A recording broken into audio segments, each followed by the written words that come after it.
Morning folks, today's video is going to be all about sessioning and why I think sessioning is such an important part of mountain biking. Now, I'm hoping to have some spare time at the end of the day to explain why I think it's so important, and if you've never heard of sessioning before, maybe give you a little bit of background on it. Either that or this is going to be the shortest video I've ever made. Yeah, so today's jobs are done and that means there's some spare time for me. Let's get a session on. The earliest use of the term sessioning that I can find comes from California in the late 70s, when the skaters used to head out to backyard pools, not all of them completely legal, but they would be drained and then they would session that pool. Now there seems to be a couple of parts to their version of sessioning. The first session would be just to kind of feel it out and see if they could ride it and see what lines that they could find, and then they seem to come back, usually with more people, for the second session, and that's where they would, once they knew they could ride something, they would really kind of put their mark and put their stamp on it and their creativity and to use their phrase, really try and own the spot. What they found was the skaters who sessioned more from place to place, from spot to spot, they were the ones who got better, and you know, those around them that didn't session very often, their skills just weren't quite matching them. Now the reasons for this is the skills that you learn on the skateboard were transferable from spot to spot, from area to area, or whatever thing that you were sessioning that time. This is exactly the same in the mountain bike world. This came via the BMX world and it's still prevalent in the BMX world now, but all of this is exactly the same for the mountain bike world. The skills that you pick up on a session in one spot are completely transferable to the next spot when you session that, and if you progress upwards and challenge yourself more and more, then your skill level just comes up and up and up. Which spot have I chosen for the session today? Well, we're here on Route Down Raceway at the log raft. Now, there's a very specific reason why I've come to session this afternoon. Technically, the log raft is one of the bigger features on park. Yeah, there's ones over further up into the park that you can send much more further in footage distance-wise. And yeah, the raised up gap jump up on Electric Landlady is the one that kind of gets photographed and videoed most often and is thought of as the biggest feature on park, but that one is only 13 foot of a gap and about 15 feet to the kind of safety non-case mark, whereas this one is, let's have a look, when you put a measure on it, it's 17 foot to the to the case mark, and then you're looking at about 19 feet to getting over it into the safety area.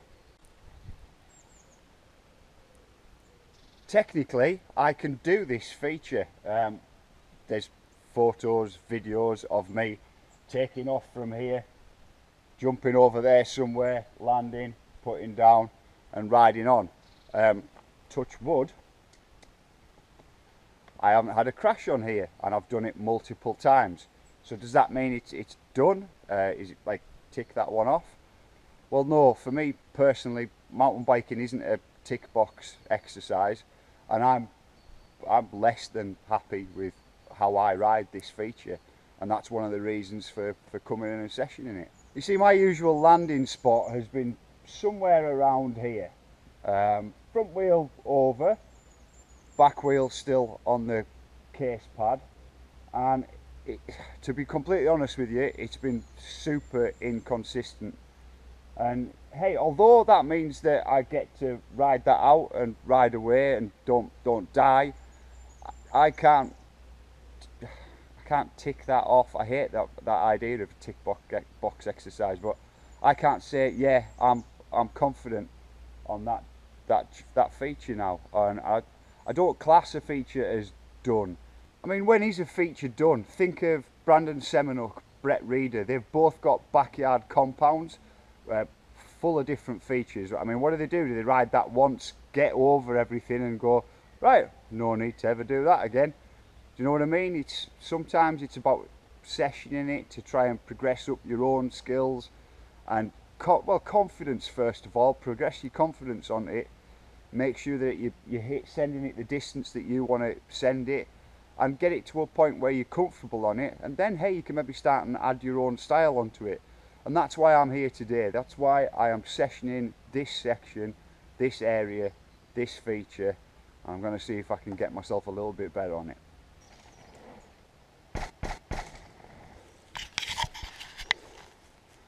So that's my starting point to this session. Total inconsistency. Let's see if we can make it a little better.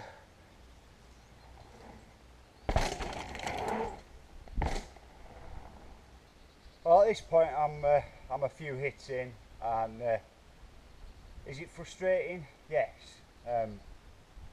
Being able to kind of nearly get there, but still feeling like being so far away, it is frustrating. Does it mean that I feel like I want to stop and give up? No, not at all. I want to push on through until I've taught myself how to do this. I mean, learning how to do anything, it is frustrating.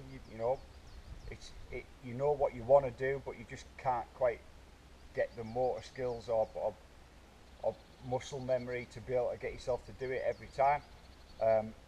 Yeah, and I mean, can I jump that jump, get over and ride on down the rest of it? Yeah. Is that good enough? No, that's not what I'm after. I mean, part of the whole joy of having your own bike park and being able to build whatever you want means that you can build something that you know is about at the landing's about at your limit of what you can do time and time again. You know, and that was kind of one of the reasons for putting this knuckle point exactly here, because I knew it would force me, or give me not force me, but give me an opportunity to come back, session it and keep going. Yeah, it's hard. Midway through a session, it kind of always feels like this, unless it's something that you've already kind of bossed and now you're just trying to add that extra style to it. But even that can be frustrating when things aren't clicking right and you're just not able to throw the bike in the direction you want to do it. This is what it's all about.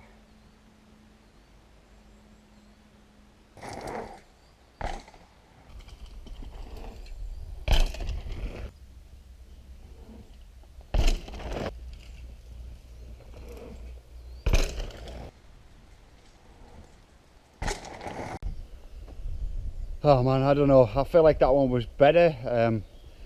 I can't review the footage right now. I can't do that until I get home. But even if it was only better by the tiniest of margins, it felt better. So it kind of means I'm heading in the right direction. I don't know. It's all a bit tricky at this point. I think I know what I'm doing wrong.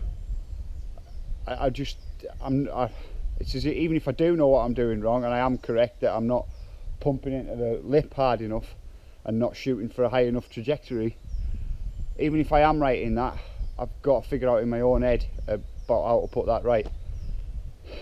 It's all part of the process.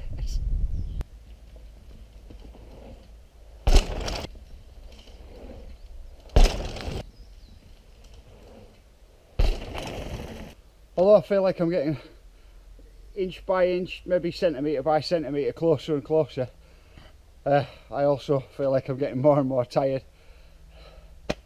I'm 43, I'm probably too old to be doing this, but fuck it, who cares? It's a good laugh, and I'm slowly improving.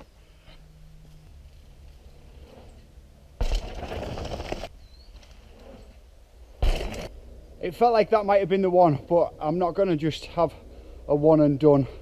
I've changed the camera angle. I'll go back and try it again, make sure it wasn't a fluke.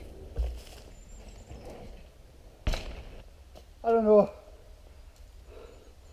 That one didn't quite.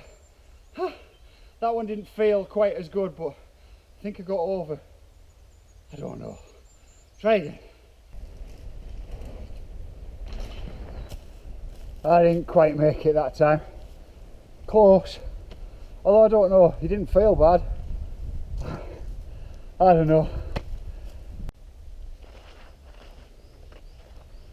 Right. So you might be wondering, what the hell are you doing, Ben? I've devised a little bit of a test. It's getting, you can use this as well. It's getting late in the day. I don't have anybody here. I'm up here by myself. I don't have anybody here filming me, but I'm also up here by myself, and there's a, a slight safety concern to that as well. I'm starting to get tired. I've probably only got like a couple of these left in us. Man, I work a physical job 7 days a week, yada yada yada, whatever excuses, but I can feel I'm starting to get tired, and tiredness usually brings crashes and injuries, and I just cannot afford to be injured. So because I don't have anybody here with us, it's not a good idea just to keep going until you eventually do hit the deck hard. The second part of that is, I don't have anybody here to film or to look and tell me whether I'm definitely achieving my goal on this. So what I've devised is, I've smoothed off an area with my shoe just after the pad here, and what I'm going to do is I'm going to hit it again and come back and check to see if there's any tyre marks on it. Now if there's tyre marks on it, I haven't made it over, or haven't made it far enough over the knuckle. If there isn't, then I've done it. So this is the consistency part now, the part that I've been trying to get to, where you can do it at will. If you can't just do something whenever you want to do it, then you're not consistent at it, are you? So this time I want to jump from here, miss out all of this case pad, miss that knuckle, and land down into the bank.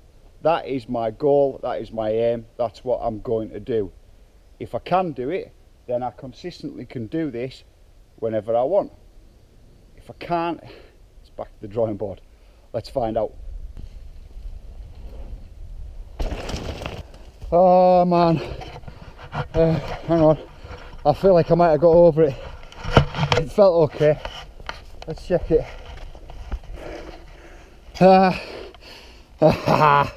No marks. There surely would have been a tyre mark on there. Hang on, I've got something in my eye.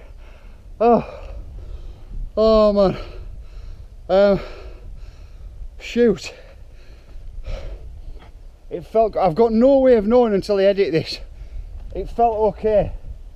I mean, that one kind of there looks like the most recent put down mark, but there's nothing in here, I think. And do you know what? It felt okay. There was no bang. I doubt it looked pretty.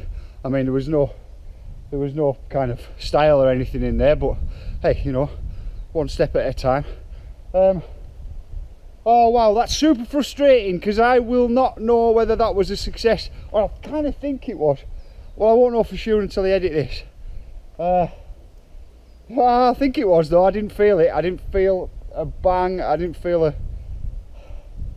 do you know what? I am tired now, but let's give it one more go.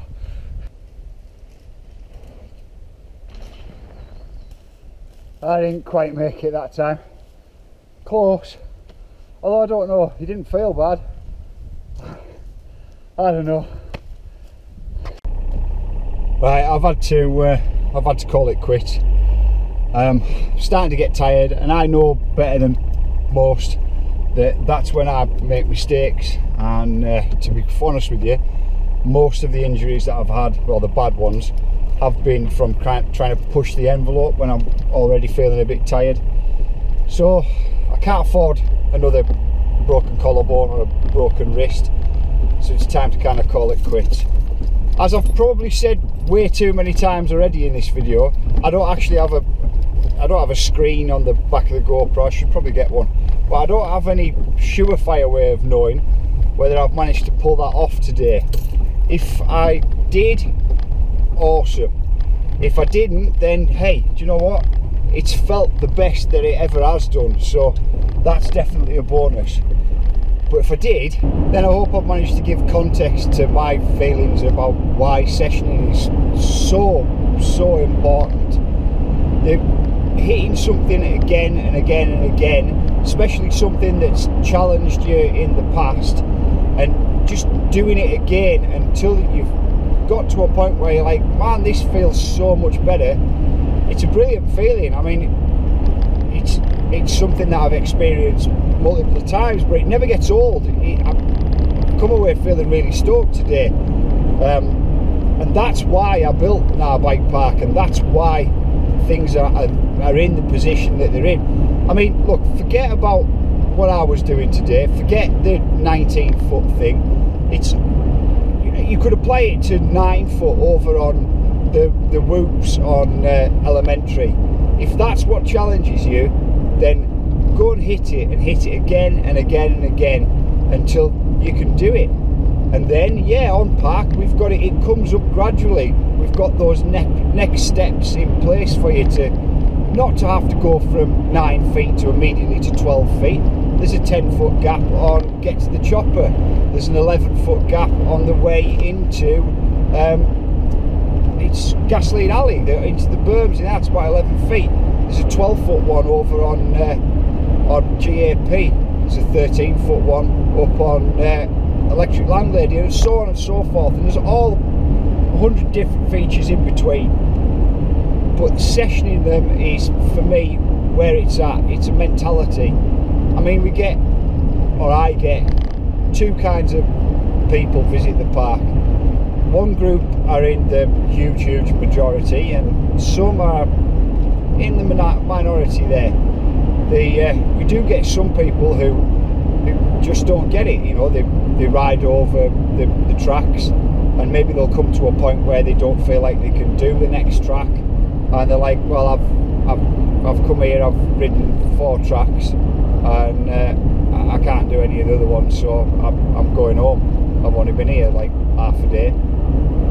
Okay, well, we're not all the same.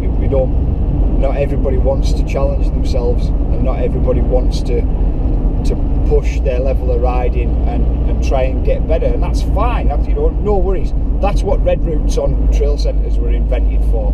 Something that everybody can ride. They're not challenging. You get to do your whole day out, 30 odd kilometres or whatever it is. That's why they're there. But that's not, it doesn't serve any purpose for me, and it doesn't serve any purpose for the vast majority of people who visit now. It's something different. It's here if you want to try it out. And look, man, I try and say it every time when you come in the cabins. If you've been up, you've probably heard me say it to you, and you've probably heard me say it to you multiple times. But sessioning is where it's at. It's how you get better. It's how you get this feeling that I've got right now of being stoked and pleased with how your riding is at the moment. Anyway, I'll find out when I get home and edit this if things have worked out. If they haven't gone exactly to plan, then they've pretty much gone to plan, because it definitely felt better than it did. And next thing to do is, now I feel confident on 19 feet. It's time for Beggars Canyon. See you in a bit.